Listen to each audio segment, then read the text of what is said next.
നമസ്കാരം unique security സിസ്റ്റംസിന്റെ പുതിയൊരു വീഡിയോയിലേക്ക് എല്ലാവർക്കും സ്വാഗതം.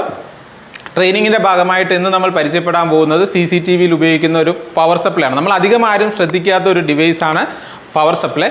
ഇന്ന് നമ്മൾ പവർ സപ്ലൈയെ കുറിച്ചിട്ടാണ് ഡിസ്കസ് ചെയ്യാൻ പോകുന്നത്. അപ്പോൾ ചാനൽ ആദ്യമായിട്ടാണ് കാണുന്നതെങ്കിൽ ചാനൽ ഒന്ന് സബ്സ്ക്രൈബ് ചെയ്തേക്കാം. അപ്പോൾ നമുക്ക് വീഡിയോയിലേക്ക് പോകാം. ആദ്യമായിട്ട് പവർ സപ്ലൈ എന്താണെന്ന് നോക്കാം. എന്താണ് പവർ സപ്ലൈയുടെ ജോലി? ഒരു പവർ സപ്ലൈ നമുക്ക് എന്താണ് ചെയ്തു തരുന്നത് നമുക്ക് നോക്കാം. അതായത് KCB തരുന്ന 230 വോൾട്ട് AC-യെ നമ്മുടെ ആവശ്യാനുസരണം DC ആക്കി മാറ്റുന്ന ഒരു ഉപകരണത്തെയാണ് നമ്മൾ എന്തെന്ന് പറയുന്നത്? പവർ സപ്ലൈ എന്ന് പറയുന്നത്. ഒരിക്കൽ കൂടെ പറയാം, KCB തരുന്ന 230 വോൾട്ട് AC-യെ നമ്മുടെ ആവശ്യാനുസരണം DC വോൾട്ടേജ് ആയിട്ട് തരുന്ന ഒരു ഡിവൈസ് അല്ലെങ്കിൽ ഒരു ഉപകരണത്തെയാണ് നമ്മൾ എന്തെന്ന് പറയുന്നത്? പവർ സപ്ലൈ എന്ന് പറയുന്നത്. അപ്പോൾ ഒരു ക്യാമറയുടെ വർക്കിംഗ് വോൾട്ടേജ് എത്രയാണെന്ന് നോക്കാം. നമുക്ക് എല്ലാവർക്കും അറിയാം, ക്യാമറ CCTV എല്ലാ ഡിവൈസും വർക്ക് ചെയ്യുന്നത് 12 വോൾട്ടിലാണെന്ന് അറിയാം. പക്ഷെ ഒരു ക്യാമറയുടെ വർക്കിംഗ് വോൾട്ടേജ് എത്രയാണെന്ന് ചോദിച്ചു കഴിഞ്ഞാൽ 12 വോൾട്ട് 2 ആംബിയർ. നമ്മൾ എപ്പോഴും വോൾട്ടേജ് പറയും, പക്ഷെ എന്ത് ചെയ്യും, ആംബിയർ അധികം ആരും ശ്രദ്ധിക്കാറില്ല. 12 വോൾട്ട് 2 ആംബിയർ വേണമെന്നാണ് പറയുന്നത്. അറ്റ്ലീസ്റ്റ് 1.5 ആംബിയർ എങ്കിലും മെയിൻറ്റെയിൻ ചെയ്താൽ ബെറ്റർ എന്നും ഒരു സജഷൻ ഉണ്ട്. അപ്പം ഇതാണ് ക്യാമറയുടെ വർക്കിംഗ് വോൾട്ടേജ്. ഇവിടെ ആംബിയറും വോൾട്ടേജും തമ്മിലൊരു കെമിസ്ട്രി ഉണ്ട്. ഇപ്പം ഒരു ക്യാമറയുടെ വർക്കിംഗ് വോൾട്ടേജ് 12 വോൾട്ട് 2 ആംബിയർ ആണെങ്കിൽ 10 ക്യാമറയുടെ വർക്കിംഗ് വോൾട്ടേജ് എത്രയാണെന്ന് ചോദിച്ചു കഴിഞ്ഞാൽ പെട്ടെന്ന് നമ്മുടെ മനസ്സിൽ വരുന്നത് 120 വോൾട്ട് എന്നായിരിക്കും. പക്ഷെ ഒരിക്കലും അല്ല, അവിടെ വോൾട്ടേജ് എപ്പോഴും സെയിം തന്നെ ആയിരിക്കും. ഒരു ക്യാമറയുടെ വർക്കിംഗ് വോൾട്ടേജ് 12 ആണെങ്കിൽ 12 വോൾട്ട് DC ആണെങ്കിൽ 10 ക്യാമറ നമ്മൾ കണക്ട് ചെയ്തിരുന്നാലും വോൾട്ടേജിനകത്ത് വ്യത്യാസമൊന്നും വരത്തില്ല. അവിടെ വ്യത്യാസം വരുന്നത് എന്തിനാണ്? ആംബിയർ, പവറിനകത്താണ് വ്യത്യാസം വരുന്നത്. ക്യാമറയുടെ എണ്ണം കൂടുന്നതിനനുസരിച്ചിട്ട് എന്ത് കൂടിക്കൊണ്ടേയിരിക്കും? നമ്മൾ ഉപയോഗിക്കുന്ന പവർ സപ്ലൈയുടെ ആംബിയർ കൂടിക്കൊണ്ടേയിരിക്കും. അപ്പോൾ മിനിമം 2 ആംബിയർ എങ്കിലും യൂസ് ചെയ്യണമെന്നാണ് പറയപ്പെടുന്നത്. പക്ഷേ നമുക്കിപ്പോൾ മാർക്കറ്റിൽ അവൈലബിൾ ആയിട്ടുള്ള മെജോറിറ്റി പവർ സപ്ലൈസും 1 ആംബിയർ അല്ലെങ്കിൽ 1.5 ആംബിയർ ഒക്കെയാണ് അവൈലബിൾ ആയിട്ടുള്ളത്. കാരണം ചാനൽ ബേസ് പവർ സപ്ലൈ ആണ് നമ്മൾ കൂടുതലായിട്ടും ഉപയോഗിക്കുന്നത്. ഞാനിപ്പോൾ നിങ്ങൾക്ക് രണ്ട് തരം പവർ സപ്ലൈ ഞാൻ പരിചയപ്പെടുത്തി തരാം. ഇത് ഒരു ടൈപ്പ് പവർ സപ്ലൈ ആണ്. ഇത് വന്നിട്ട് 12 വോൾട്ട് 5 ആംബിയർ ആണ്. ഇത് വന്നിട്ട് 12 വോൾട്ട് 5 ആംബിയർ പവർ സപ്ലൈ ആണ്. പക്ഷേ ഇതിനകത്തൊരു പ്രശ്നം എന്ന് പറയുന്നത് ഇതിനകത്ത് സിംഗിൾ ഔട്ട്പുട്ടാണ് ഉള്ളത്. പക്ഷേ ഇതിനകത്ത് എന്തുണ്ട്? 5 ആംബിയർ ഉണ്ട്. 12 വോൾട്ട് 5 ആംബിയർ പവർ സപ്ലൈ ആണ്. പക്ഷേ ഇതിനകത്ത് സിംഗിൾ ഔട്ട്പുട്ടേ ഉള്ളൂ. അപ്പം നമ്മൾ ഒന്നിൽ കൂടുതൽ ക്യാമറ കണക്ട് ചെയ്യുകയാണെന്നുണ്ടെങ്കിൽ കേബിൾ എല്ലാം കൂടെ ഇതിൽ ഒരു അഡീഷണൽ കണക്ടർ ഉപയോഗിച്ച് കണക്ട് ചെയ്യേണ്ടി വരുന്നുണ്ട്. അപ്പോൾ ഇതാണ് ആദ്യം കൂടുതലായിട്ട് ഉപയോഗിച്ചുകൊണ്ടിരുന്നത്. അതിനുശേഷം ഇപ്പോൾ മാർക്കറ്റിൽ നമുക്ക് channel base power supply available ആണ്. ചാനൽ ബേസ് പവർ സപ്ലൈയുടെ ഒരു ഗുണം എന്ന് പറയുന്നത് നമുക്ക് ഇൻസ്റ്റലേഷനൊക്കെ ഭയങ്കര എളുപ്പമാണ്. ഞാനൊരു ചാനൽ ബേസ് പവർ സപ്ലൈ കാണിച്ചു തരാം. ഇത് ഒരു 8 ചാനൽ പവർ സപ്ലൈ ആണ്. 8 ചാനൽ പവർ സപ്ലൈ ആണ്. ഇതിനകത്തൊരു 16 പിന്നുണ്ട്. ഒരു പോസിറ്റീവ് നെഗറ്റീവ് വെച്ചിട്ട് 16 പിന്നുണ്ട്. അത് നമ്മൾ 8 ചാനൽ പവർ സപ്ലൈ എന്നാണ് പറയുന്നത്. ഒത്തിരി ബ്രാൻഡ് അവൈലബിൾ ആണ്. ബ്രാൻഡ് നമുക്കിവിടെ സ്പെസിഫിക് അല്ല.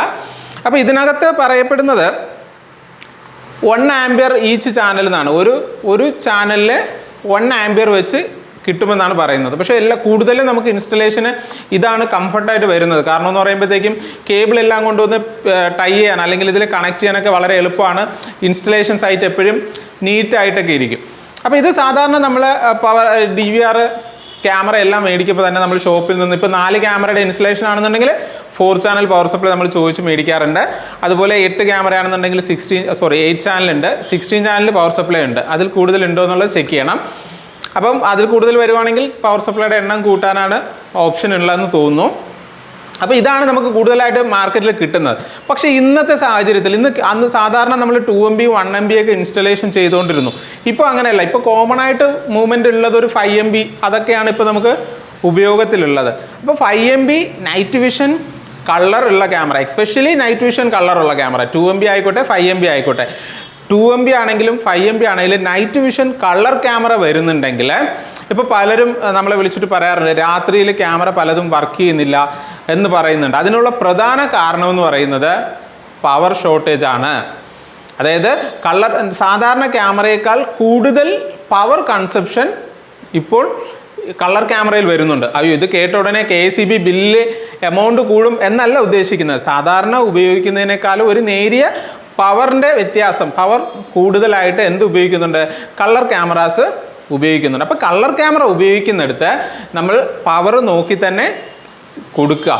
ഒരുപാട് ക്യാമറ ഇപ്പോൾ ഒരു 5 ആംപിയറിൻ്റെ ഒരു പവർ സപ്ലൈ വെച്ചിട്ട് 8ഉം 10ഉം ക്യാമറ കൊടുക്കാതിരിക്കുക. വോൾട്ടേജ് റേറ്റിംഗ് ആംപിയർ റേറ്റിംഗ് നോക്കി കൊടുക്കുക. അങ്ങനെയാണെങ്കിൽ നമുക്ക് ഈ രാത്രിയിലുള്ള ബുദ്ധിമുട്ട് നമുക്ക് ഒഴിവാക്കാൻ കഴിയും.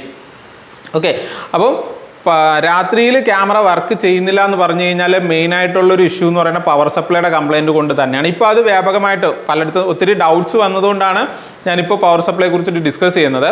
അപ്പോൾ രാത്രിയിൽ കൂടുതലായിട്ടും കംപ്ലയിൻറ്റ് കിട്ടുന്നത് മുന്നത്തെ IR ആയിരുന്നപ്പോൾ വലിയ ബുദ്ധിമുട്ടില്ലായിരുന്നു.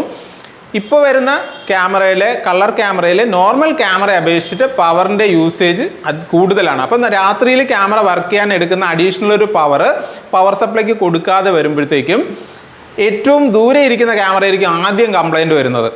അങ്ങനെ പറയുമ്പോഴത്തേക്ക് ഒരു ഡൗട്ട് ഉണ്ടാവും അല്ലേ, ഏറ്റവും ദൂരെ ഇരിക്കുന്ന ക്യാമറ എന്തുകൊണ്ടാണ് ആദ്യം കംപ്ലയിൻറ്റ് വരുന്നതെന്ന് പറഞ്ഞു കഴിഞ്ഞാൽ നമ്മളെല്ലാവരും ഓംസ് ലോ പഠിച്ചിട്ടുള്ളതാണ്. ഓംസ് ലോയിൽ പറയുന്ന ഒരു കാര്യമുണ്ട്, ഡിസ്റ്റൻസ് കൂടുന്നതിനനുസരിച്ചിട്ട് റെസിസ്റ്റൻസ് കൂടും. റെസിസ്റ്റൻസ് കൂടുമ്പോൾ എന്താ സംഭവിക്കുന്നത്? റെസിസ്റ്റൻസ് എന്ന് പറഞ്ഞാൽ പ്രതിരോധം കൂടുമ്പോൾ കറണ്ട് കുറയും. അതിൻ്റെ ഭാഗമായിട്ടാണ് ഏറ്റവും ദൂരെ ഇരിക്കുന്ന ക്യാമറയ്ക്ക് ആദ്യം കംപ്ലയിൻറ്റ് വരുന്നത്. ഒരു ആവറേജ് ഡിസ്റ്റൻസ് എന്ന് പറഞ്ഞു കഴിഞ്ഞാൽ ഇപ്പോൾ ഒരു ഇൻസ്റ്റലേഷൻ വരുന്ന ഡിസ്റ്റൻസ് ക്യാമറയിൽ നിന്ന് DVR വരെയുള്ള ഒരു അകലം ഒരു 35-40 മീറ്ററൊക്കെ വരുമ്പോഴത്തേക്കും സഫിഷ്യൻ്റ് ആണ്. ഇപ്പോഴത്തെ ഒരു കൺസ്ട്രക്ഷൻ രീതിയൊക്കെ വെച്ചിട്ട് 40 മീറ്റർ അല്ലെങ്കിൽ 50 മീറ്റർ വരെ വരുന്നുണ്ട്. ഞാൻ ഈ ഡിസ്റ്റൻസ് പ്രശ്നമായിട്ട് വരുന്നു എന്ന് പറയുന്നത് ഏകദേശം ഒരു 80-70 മീറ്ററിന് മുകളിൽ വരുവാണെന്നുണ്ടെങ്കിൽ അത് ഏത് കേബിൾ ഉപയോഗിച്ചിരുന്നാലും പവറിൻ്റെ ഇഷ്യൂ ഉണ്ടാകാൻ സാധ്യതയുണ്ട്. ആ സമയത്ത് നമ്മൾ ഒന്നുകിൽ ആംപിയർ കൂടിയ, ഒരിക്കലും വോൾട്ടേജ് കൂടിയ പവർ സപ്ലൈ നമുക്ക് കൊടുക്കാൻ കഴിയില്ല, ആംപിയർ കൂടിയ പവർ സപ്ലൈ കൊടുക്കാൻ ശ്രമിക്കുക. അപ്പോൾ ആംപിയർ കൂടിയ പവർ സപ്ലൈ കൊടുക്കുമ്പോഴത്തേക്കും നമുക്ക് വേണ്ട സഫിഷ്യൻ്റ് ആയിട്ടുള്ള പവർ കിട്ടും. അപ്പോൾ രാത്രിയിൽ ക്യാമറ വർക്ക് ചെയ്യുന്നില്ല എന്ന് പറഞ്ഞു കഴിഞ്ഞാൽ ഫസ്റ്റ് കംപ്ലയിൻറ്റ് പവർ സപ്ലൈയുടെ ഇഷ്യൂ കൊണ്ടായിരിക്കും എന്ന് മനസ്സിലാക്കുക. അപ്പോൾ ഇതാണ് പവർ സപ്ലൈ എന്ന് പറഞ്ഞു കഴിഞ്ഞാൽ നമ്മൾ അധികം ആരും ശ്രദ്ധിക്കാത്തൊരു കമ്പോണൻ്റ് ആണ്, പക്ഷേ ഇമ്പോർട്ടൻ്റ് ആയിട്ടുള്ളൊരു സാധനമാണ്. അതുണ്ടെങ്കിൽ നമുക്ക് ക്യാമറ എല്ലാം വർക്ക് ചെയ്യിപ്പിക്കാൻ പറ്റത്തുള്ളൂ. അപ്പോൾ പവർ സപ്ലൈ വാങ്ങുമ്പോൾ ശ്രദ്ധിക്കാനുള്ള കാര്യം, ചെറിയ ഡിസ്റ്റൻസിലെ ഇൻസ്റ്റലേഷൻ ആണെന്നുണ്ടെങ്കിൽ നമുക്ക് channel base power supply sufficient ആണ്. പക്ഷേ ഡിസ്റ്റൻസ് കൂടുന്നതിനനുസരിച്ചിട്ട് നമ്മൾ ആംപിയർ, പവർ സപ്ലൈയുടെ ആംപിയർ കൂട്ടി കൊടുക്കുക എന്നുള്ളതാണ്.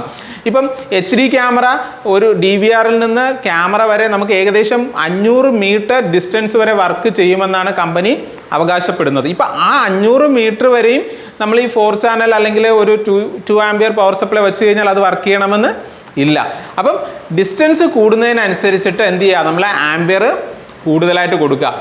അപ്പോൾ പവർ സപ്ലൈയെ കുറിച്ചിട്ട് കൂടുതൽ കാര്യങ്ങളൊന്നും ഡിസ്കസ് ചെയ്യാനല്ല. പവർ സപ്ലൈ എന്ന് പറഞ്ഞാൽ വലിയ ചെറിയൊരു ഡിവൈസാണ്, നമ്മൾ അധികം ആരും ശ്രദ്ധിക്കപ്പെടാതെ പോകുന്നതാണ്. ഇപ്പോൾ CCTV നമ്മൾ മേടിക്കുമ്പോൾ പ്രധാനമായിട്ടും നമ്മുടെ ശ്രദ്ധയിൽ വരുന്നത് ക്യാമറ, DVR, ഹാർഡ് ഡിസ്ക്, ഈ 3 കമ്പോണൻസുമാണ് നമ്മൾ മെയിനായിട്ട് ശ്രദ്ധിക്കുന്നത്. എന്നാൽ അങ്ങനെയല്ല, നമ്മൾ വ്യാവസായിക അടിസ്ഥാനത്തിൽ CCTV ചെയ്യുന്ന സമയത്ത് പവർ സപ്ലൈയെ കുറിച്ചിട്ട് നമ്മൾ ശ്രദ്ധിക്കണം. അല്ലെങ്കിൽ കംപ്ലയിൻറ്റ് റേഷ്യോ കൂടുതലായിരിക്കും. കൂടുതൽ സമയത്തും ഇപ്പോൾ കളർ ക്യാമറയൊക്കെ വരുന്നത് കൊണ്ട് തന്നെ, കൂടുതലായിട്ട് ഉപയോഗിക്കുന്നതുകൊണ്ട് തന്നെ ഡിസ്റ്റൻസിനനുസരിച്ചിട്ടുള്ള പവർ സപ്ലൈ നമ്മൾ കൊടുത്തിട്ടുണ്ടോ എന്നുള്ളത് ഉറപ്പ് വരുത്തുക. എപ്പോഴും നമ്മൾ കസ്റ്റമറെ സാറ്റിസ്ഫൈ ചെയ്യാൻ ശ്രമിക്കുക, എങ്കിൽ മാത്രമേ നമുക്ക് തുടർന്ന് വർക്ക് ചെയ്ത് മുന്നോട്ട് പോകാൻ കഴിയത്തുള്ളൂ. അപ്പോൾ അതും കൂടെ ഒന്ന് മനസ്സിലാക്കിയിരിക്കുക. ഒരു ക്യാമറയുടെ വർക്കിംഗ് വോൾട്ടേജ് എന്ന് പറയുന്നത് 12 വോൾട്ട് DC 2 ആംപിയർ ആണ്. അപ്പോൾ കഴിവതും ആംപിയർ റേറ്റിംഗ് നോക്കി തന്നെ, ക്യാമറയുടെ എണ്ണത്തിനനുസരിച്ചിട്ടാണ് ആംപിയർ റേറ്റിംഗ് കൊടുക്കുന്നത്. നമുക്കിപ്പോൾ മാർക്കറ്റിൽ 10 ആംപിയറിൻ്റെ പവർ സപ്ലൈ അവൈലബിൾ ആണ്, 5 ആംപിയറിൻ്റെ അവൈലബിൾ ആണ്, 2 ആംപിയറിൻ്റെ അവൈലബിൾ ആണ്, 1 ആംപിയറിൻ്റെ അവൈലബിൾ ആണ്. അപ്പോൾ നമ്മുടെ റിക്വയർമെൻറ്റിനനുസരിച്ചിട്ട് മാർക്കറ്റിലുള്ള സാധനങ്ങൾ മേടിച്ച് ഇൻസ്റ്റലേഷൻ ചെയ്യാം. കൂടുതലായിട്ടും ഈ കംപ്ലയിൻറ്റ് ഞാൻ കേട്ടത് കളർ ക്യാമറ വെച്ചവരിൽ നിന്നാണ് ഈ ഒരു കംപ്ലയിൻറ്റ് കിട്ടിയിട്ടുള്ളത്. അപ്പം അതുകൊണ്ടാണ് ഇപ്പോൾ ഒരു വീഡിയോ ചെയ്യുന്നത് തന്നെ. അപ്പോൾ എല്ലാവരും ഇതൊന്ന് ശ്രദ്ധിച്ചേക്കുക. എസ്പെഷ്യലി കളർ ക്യാമറ ഉപയോഗിക്കുമ്പോഴത്തേക്കും ആംപിയർ റേറ്റിംഗ് കൂടിയ പവർ സപ്ലൈ ഉപയോഗിക്കുക. കൂടുതലും കംപ്ലയിൻറ്റ് കിട്ടാൻ സാധ്യത ഞാൻ പറഞ്ഞല്ലോ, ഒരു 60 എബോ ലെങ്ത്, ക്യാമറയുടെ ഡിസ്റ്റൻസ് ഒരു 60 എബോ മീറ്റർ, 60 മീറ്ററിന് മുകളിലൊക്കെ ആണെന്നുണ്ടെങ്കിലാണ് നമുക്ക് പെട്ടെന്ന് കംപ്ലയിൻറ്റ് കിട്ടുന്നത്. അല്ലാന്നുണ്ടെങ്കിൽ കംപ്ലയിൻറ്റ് വരാൻ സാധ്യത കാലക്രമേണ ഉണ്ടാകത്തുള്ളൂ.